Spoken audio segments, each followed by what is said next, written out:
a victory for the Sri Lankans. A fantastic. ආයිබෝන් කියලා පිළිගන්නවා cricket වල ආදරය කරන සියලුම දෙනා. ඉතින් අපි ඉන්නේ නොකවුට් තරගයක් අභියස්. නොකවුට් තරගය ඔව්. සෙමි ෆයිනල් එකට යන්න කලින් අපිට හම්බෙන පළවෙනි නොකවුට් තරගය තමයි හෙට තියෙන්නේ. ඇත්තටම කිව්වොත් ගෲප් 2 එකේ එහෙම නැත්නම් ලංකාවේ ඉන්න ගෲප් එකේ ඉන්න සියලුම රටවල් එංගලන්තේ හැරුණාම ගොඩක් වෙලාවට ඔවුන් ක්‍රීඩා කරන ඉතිරි සියලු තරග නොකවුට් තරග. මොකද පාකිස්තානය සහ නවසීලන්තයේ අතරගේ වර්ෂයෙන් බාධා වුණා. ඒ අනුව ලකුණු එක බැගින් හමු වුණා කණ්ඩායම් දෙක. නමුත් එංගලන්තය තමන්ගේ ප්‍රථම තරගයෙන් මේ ලකුණු දෙකක් ලබා ගත්තා. ශ්‍රී ලංකාව පරාජය කළා. ඒ අනුව අනිත් කණ්ඩායම් තුනටම තියෙන තවත් තරග දෙකයි. මේ තියෙන විදිහට එංගලන්තයත් සමග අනිත් තරග දෙකම ජයග්‍රහණය කරන අනිත් කණ්ඩායම සුපර් හිට්ස් වලට යනවා. ඉතින් ශ්‍රී ලංකාවට සුපර් හිට්ස් යන නිසක වශයෙන්ම ඉතිරි තරග දෙක ජයග්‍රහණය කළ යුතුම වෙනවා. ඒ වගේම අද පැවැත්වෙන තරගයේ නිසක වශයෙන්ම එංගලන්තය ජයග්‍රහණය කළ යුතුයි. ඉතින් මෙන්න මේ වගේ සිනාරියෝස් ගොඩක් තියෙනවා අපිට සෙමි ෆයිනල් යන්න. ඒ වගේම ICC එක දැන් කියලා දෙනවා ශ්‍රී ලංකාව සෙමි ෆයිනල් එකට තේරෙනොත් ඉන්දියාව හැරෙන්න අනිත් කණ්ඩායම වෙන ඕන කණ්ඩායමක් එක්ක සෙමි ෆයිනල් එක ඒ තරගයේ තියෙන්නේ කොළඹ RP වෙනස පිටියේ. ඉතින් අපිට තියෙන ලොකු අභියෝගයක්. හැබැයි ලොකු අභියෝගයට පිළිතුර ඉතාමත් පොඩි. එහෙනම් අපිට කතා කරන්න තියෙන්නේ හෙට පැවැත්වෙන සුපර් හිට් තරගයේ ගේම් ප්ලෑන් එක මොකක්ද කියලා. අපි යමු වෙනම් වීඩියෝ එකට. ඉතින් තරගය පැවැත්වෙන්නේ RP වෙනස පිටියේ. තරගය ආරම්භ වෙන්නේ සවස් 7ට. හැබැයි මේ තරගයට කිසිම ආකාරයක කාලගුණයෙන් බාධාවක් වෙන බවට ලකුණු තාමත් නැහැ. වෙදර් රිපෝට් එක බැලුවොත් අපිට තියෙන්නේ වර්ෂාවෙන් බාධා ඇති නොවන තරගයක් විදිහට මේක ක්‍රීඩා කරන්න පුළුවන් වෙයි කියලා. හැබැයි මේක ආසියාව. අපි දන්නවා ආසියාවේ කාලගුණය කියන එක තාමත් ඉක්මනින් වෙනස් වෙනවා. නමුත් දැනට තියෙන කාරණා අනුව වර්ෂාවෙන් බාධා ඇති වෙන්නේ නැහැ. ඒ වගේම පැවැත්වෙන තනතිරු ගැන කතා කරොත් මම හිතනවා සාමාන්‍ය ටිපිකල් RP වෙනස් තනතිරුවක් වේ. අපි දන්නවා පල්ලේ කෙලි තනතිරුව තමයි තාම ලකුණු තියෙන තනතිරුවක්. නමුත් අවසාන තරගයේදී ශ්‍රී ලංකා කණ්ඩායම අර කන්ඩිෂන්ස් හරියට ට්‍රීට් නොකරපු නිසා අපිට තරගය ජයග්‍රහණය කරන්න බැරි වුණා. නමුත් මම හිතනවා RP වෙනස් පිටිය ගැන හොඳ කීමක් ලංකාවේ ක්‍රීඩකයන්ට ඇති කියලා. ඉතින් ටොස් එක දින්නොත් නිසක වශයෙන්ම මම හිතනවා ප්‍රථමයෙන් පන්දුවට පහර දීම තෝරාගත් යුතු වෙයි කියලා. මොකද සාමාන්‍ය RP වෙනස් පිටිය ගත්තොත් කන්ඩිෂන්ස් ටික තරගයේ අවසානයේදී ස්ලෝ වෙන්න පුළුවන්.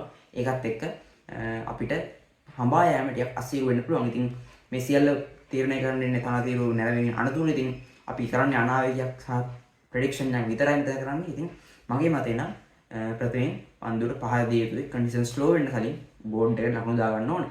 ඒ වගේම නවසීලන්ත කණ්ඩායමත් ශ්‍රී ලංකාවට එන්නේ කාලයකට පස්සේ විශේෂයෙන් RP වෙනස් පිටිය වුන් තරගය ක්‍රීඩා කරන්නේ කාලයකට පස්සේ. ඒකත් එක්ක ඔවුන්ට අභියෝගයක් දෙන්න පුළුවන් දෙවනුව චේස් කරද්දී. ඉතින් අපි කතා කරමු අද හෙට තරගයේදී ක්‍රීඩා කරන්න පුළුවන් කණ්ඩායම් දෙක මොන වගේ වේද කියලා. ඉතින් ශ්‍රී ලංකා කණ්ඩායමේ වෙනසක් වේදනාවක් සිදු තින්නේ එක වෙනස්කමයි. ඒ තමයි ආරම්භක පිටිකරණ ස්ථානයේ පැතුම් ස්ථානයේ කවුද ආරම්භක පිටිකරණයේ යෙදෙන්නේ කියන එක. ඉතින් කමිල් මිශාරද කුසල් ජනත් පෙරේරාද කියන එක තමයි අපිට බලන්න වෙන්නේ. ඉතින් කුසල් ජනත් පෙරේරා ගත්තොත් ඔහු ක්‍රීඩා කරපු තරම් දෙකේ තරම් විශ්වාසයෙන් ක්‍රීඩා කරේ නැහැ. ඒ වගේම ඔහු පන්දු රැකීම අර කමිල් මිශාර ෆීල්ඩ් එකේ දෙන තරම් ඉම්පැක්ට් එකක් දුන්නා කියලා මට පේන විදිහට නම් එහෙම ඉම්පැක්ට් එකක් දුන්නේ නැහැ කුසල් ජනත් පෙරේරා. ඉතින් අපි මේ තරගේ අත්‍යවශ්‍ය ජයග්‍රහණය කරන්න ඕන. එහෙම තමයි එක්ස්පීරියන්ස් එකක් යන්න ඕන අපිට KGP එකෙන් එන්න පුළුවන් ඕපනින් එකට. නමුත් මම හිතන විදිහට නම් කමිල් එක්ක යන එක එමගේ මතේ කමිල් එක්කම යනවා මේ තරගයටත් ආරම්භ පිටිකරන විදිහට. ඉතින් ඒක බාරයි සිලෙක්ෂන් වෙන්නේ. මොකද පිටිකරණයෙන් ගත්තාම KGP එක කමිල්ල හරියටම තමන්ගේ වැඩේ කරලා. ඉතින් කවුරු ආවත් එක දෙයක් වෙන්න ඕනේ. එන කෙනාගේ නම කරීර වැඩක් නැහැ. එන කෙනා කවුරු වුණත් ඕපනින් එකේදී ලකුණු රැස් කරන්න ඕනේ. ඉතින් අපේ වන්දේ මෙතරම්ම ගැටලුවක් වෙන්නේ මම හිතනවා නවසීලන්ත කණ්ඩායම වුණ අවසාන තරගය නැත්තම් පාකිස්තානයේ සමග තරගයට නම් කළ කණ්ඩායම ක්‍රීඩා කරයි. එහෙම වුණොත් උන්ට දඟ පන්දු යවන්නෙක් වමත් පන්දු යවන්න 3 දෙනෙක් ඒ වගේම වේග පන්දු යවන්න 3 දෙනෙක් උන් කණ්ඩායමේ ඉන්නවා. සහ උන් ඕපනින් එක ඉතාමත් හොඳයි. ඉතින් ගේම් ප්ලෑන් එක පැත්තට આવොත් අපි කතා කරමු ලංකා පිටිකර ගැන. අවසානට අපි එමු නවසීලන්ත පිටිකරට.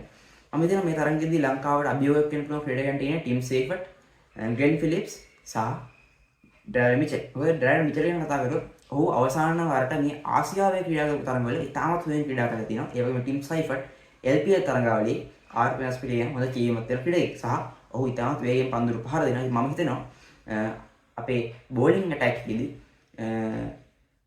දසුන් සානට පුළුවන් නම් දසුන් සානට සහ තිෂන් මර්ෂන්ක ඒ වගේම දුරුත් වෙල්ලාලගේට පුළුවන් නම් ටිකක් අර වේගය අඩාල කරපු පන්දු ඒ කියන්නේ ඔවුන්ට අර පේස් එක නොදී පන්දු යන්න ස්ලෝ බෝල් යොමු කරන්න පුළුවන් නම් ටිකක් අර වේගෙන් ගහන්න ඉන්න ටීම් සයිෆර්ට් සෆින්ඩන් වල ක්‍රීඩාවට අභියෝග කරන්න පුළුවන්. ඒ වගේම මම හිතනවා ටීම් සයිෆර්ට් දැවෙන ලොකු අවස්ථාවක් තියෙනවා දුනිත් වෙල්ලාලගේ. මොකද දුනිත් වෙල්ලාලගේ පන්දුවේ මේ ස්පීඩ් එක ගත්තොත් පේස් රේන්ජ් එක ගත්තොත් ටිකක් අර 79 80 රේන්ජ් එක යනවත් එක්ක යකෝයින් දම් කරන්න පුළුවන්. ඒ වගේම අර පන්දුවේ තරම් වේගෙන් නොමැති නිසා ලයින් එක ක්ලියර් කිරීම ටිකක් අමාරුයි. මොකද RPS පිටියේ තියෙන බවුන්ඩ් ලෑන්ඩ්ස් ටිකක් 100ට ගන්න බවුන්ඩ් ලෑන්ඩ්ස් 75 මීටර් 75ක් පමණ වඩා වැඩි බවුන්ඩ් ලෑන්ඩ්ස් තමයි තියෙන්නේ. ඒකත් එක්ක ලයින් එක ක්ලියර් කිරීම ටිකක් අපහසුයි. මේකත් එක්ක අර පේස් එක පන්දුවේ නොතිබීමත් එක්ක ලකුණු ලබා ගැනීම අපහසුයි. මේකත් එක්ක ලංකාවේ පන්දු යන්න පුළුවන්. මෙන්න මේ ක්‍රීඩකයෝ තුන් දෙනා ඇටැක් කරොත් මේ නිව්සීලන්ත බැටිං ලයින් අප් එක ටිකක් අස්ථාවර කරවන්න. ඉතින් මම හිතනවා ඩෙරල් මිචෙල්, ටිම් සයිෆර්ට්, ග්ලෙන් ෆිලිප්ස් මෙන්න මේ ක්‍රීඩකයෝ තුන් දෙනාව අපි නවත්ත ගන්න ඕනේ. ඔවුන් ලොකු ලකුණු සංඛ්‍යාවලට යන්න කලින්. ඉතින් ලංකාවේ පිතිකරණය පැත්තට આવොත් ලංකාවේ පිතිකරුවන් මත තියාගන්න දෙයක් තියෙනවා. ඒ තමයි හැමදාම හැමතැනම එකම ස්ට්‍රැටජි එක වළංගු වෙන්නේ නැහැ කියන එක. ඒ කියන්නේ පල්ලේ කැලේ ලකුණු පල්ලේ කැලේ 6 පාර රැස් කරන ලේසි වෙනවට RPS පිටියේදී 6 රැස් කරන උඩ අමාරුයි. මොකද බවුන්ඩ් ලෑන්ඩ්ස් ලොකුයි. ඒකත් එක්ක අර පිතිකරුවන්ට අවස්ථාව හම්බෙන්නේ ගැප්ස් වලට ගාලා දෙකේ ලකුණු සහ හතරේ පහරවල් ලබා ගන්න. ඉතින් මේක අපේ ක්‍රීඩකයෝ කරන්න පුළුවන් දෙන්න ඕනේ. සමහරට අවසාන තරඟයේදීත් අර වේගයෙන් පන්දුර පහර දෙන වෙනුවට ස්ට්‍රයික් රොටේෂන් සහ මේ ගැප්ස් වලට ගහලා ලකුණු ගන්න එක කරා නම් සමහරට ඒ තරගේ ප්‍රතිඵලය වෙනස් වෙන්න පුළුවන්. දැන් කතා කරලා නැහැ. ඉතින් මම හිතනවා නාසිලද පන්දියවන් නම් ලංකාවේ කණ්ඩායමේ පවර් ප්ලේ අවස්ථාවේ බොහෝ දුරට මිඩ්සැට්න මාක් චැප්මන් ඒ වගේම රචින් රවීන්ද්‍ර හෝ ග්ලෙන් ෆිලිප්ස් මේ ක්‍රීඩකයන් හතර දෙනාගේ ක්‍රීඩකයන් දෙදෙනෙක් අවම වශයෙන් දඟ පන්දු යන විදියට අන්ත දෙකෙන් පන්දු යන්න වැඩි සම්භාවිතයක් තියෙනවා. මොකද මේ කන්ඩිෂන්ස් ටිකක් ස්ලෝ. ඒ වගේම ලංකාවේ පිටිකරුවන් දැන් අර හාෆ් බෝල්ස් නැත්නම් මේ භාග පන්දු යන ටික අභියෝගයෙන් තමයි පන්දු පහර දෙන්නේ. මේකත් එක්කම හිතෙනවා ඔවුන් ඒ ස්ට්‍රැටජියෙන් ලංකාවට ඇටැක් කරන්නත් පුළුවන් මේ තරඟයේදී. ඉතින් මම හිතනවා දසුන් සානක අංක 5 පිටිකරුවෝ විතර ක්‍රීඩා කරන්න ඕනේ මේ බැටි ලයින් අප් එකේදී. මොකද අපි යන්නේ 6-5 කම්බිනේෂන් එකක්. එතනදී දුනිත් වෙල්ලාලගේ අපි දැක්කා ගිය තරඟයේදී අංක 5 පිටිකරුවෝ දෙකෙන් කඩළු 3ක් එකඟ දෙවි ගිහින් තියෙන අවස්ථාවක ඔහෙ වෙන්න කොතරම් පීඩනයකට ලක් වුණාද කියලා ඒ තරඟයේදී. ඒකත් එක්ක මොකද අපි ගත්තොත් දුනිත් වෙල්ලාලගේ අපේ වර්ල්ඩ් කප් ප්ලෑන්ස් වල තිරි නෑ මම හිතන්නේ. කියන්නේ වර්ල්ඩ් කප් එක දක්වා තිබ්බ තරඟවල ප්ලේයින් ඉලෙවන් එකක් තිරි නෑ. නමුත් වර්ල්ඩ් කප් එකේ ප්ලේයින් ඉලෙවන්ට ආව තරඟ කිහිපයක් යද්දී ඔහු අංක 5 පිටිකරුවෝ විදිහට උසස් වීමක් ලබලා ඉතින් අර කිසිම ප්ලෑන් එකක් නැති බව මේ උදාහරණයෙන්ම ඔයාලට තේරෙනවා ලංකාවේ ටීම් එකේ කොච්චර ප්ලෑන්ස් අර ෆියුචර් ප්ලෑන්ස් කොච්චර අවුල්ද කියන එක. ඉතින් ඔක තමයි අපේ ප්ලෑන් එක වෙන්නේ. අපේ ප්ලෑන් එක වෙන්න පුළුවන් තරම් ගැප්ස් වල ලකුණු ගන්න එක 6 පහරවල් රැස් කරනට වැඩිය පන්දු වරකට 4 පහරවල් සහ 2 ලකුණු පුළුවන් තරම් 2 ලකුණු. අපි දැක්කා සිම්බාබ්වේ කණ්ඩායම මේ අවසානට පැවති තරඟයේදී ලංකාවත් එක්ක කොච්චර 2 ලකුණු ලබා ගත්තද. උන් අර පුළුවන් තරම් ගැප්ස් වලට බෝලේ පුෂ් කරලා 2 ලකුණු ලබා ගත්තා. ඉතින් මේක තමයි වටින්නේ මේ තරඟයේ ජයග්‍රහණය කරන්න. මම හිතනවා මේ තරඟයේ ජයග්‍රහණය කරන්න මිඩල් ඕවර්ස් වලදී අපි කොච්චර 2 ලකුණු 1 ලකුණු තව ස්ට්‍රයික් රොටේෂන් කොච්චර කරනවද කියන එක මේ තරඟයේ ප්‍රතිඵලයට බලපායි කියලා.